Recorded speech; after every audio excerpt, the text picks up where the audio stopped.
ఇక మన ప్రెస్ మిత్రులందరికీ కూడా మళ్ళొకసారి నేను ధన్యవాదాలు తెలియజేస్తూ జాగృతి జనం బాటలో 3వ రోజు కరీంనగర్ జిల్లాలో చాలా కార్యక్రమాలు చేసినాం. ఈ సమస్యలన్నీ ఇక్కడతో వదిలిపెట్టాం. ఇవాళ తెలుసుకున్నాం, ఇవాళ మీ ముందుకు తీసుకొచ్చినాం. తర్వాత కార్యాచరణలో భాగంగా ఎవరికి ఎట్లా ఒత్తిడి చేసి పని చేయించాలో, కొన్ని పనులు కలెక్టర్ గారి దగ్గర అయిపోతాయి, కొన్ని పనులు మంత్రుల దగ్గర అవుతాయి, కొన్ని ముఖ్యమంత్రి గారి దాకా పోతాయి.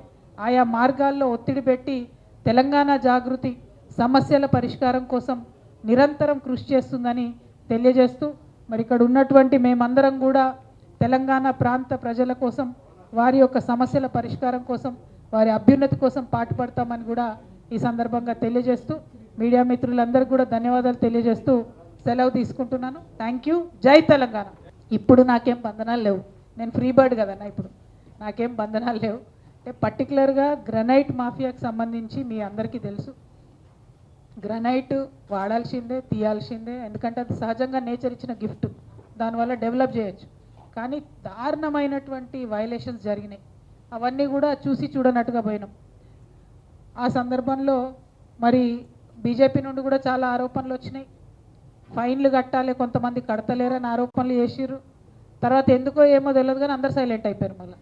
సో ఉద్యమాలు చేసిన కొంతమందిని జైళ్ళల్లో వేసి కూడా హింసించిన సంగతులు కూడా మీ అందరికీ తెలిసే ఉంటాయి.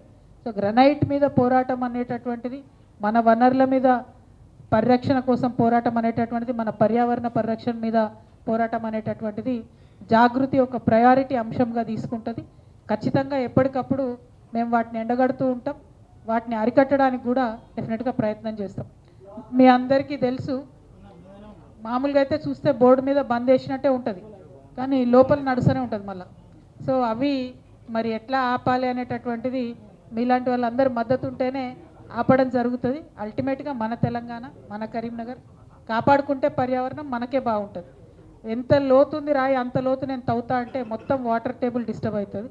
గవర్నమెంట్ ఎంతవరకు చెప్పిందో అంతవరకు చేస్తే మాత్రం బాగుంటుంది. దానికోసం మేము కట్టుబడి ఉన్నాం.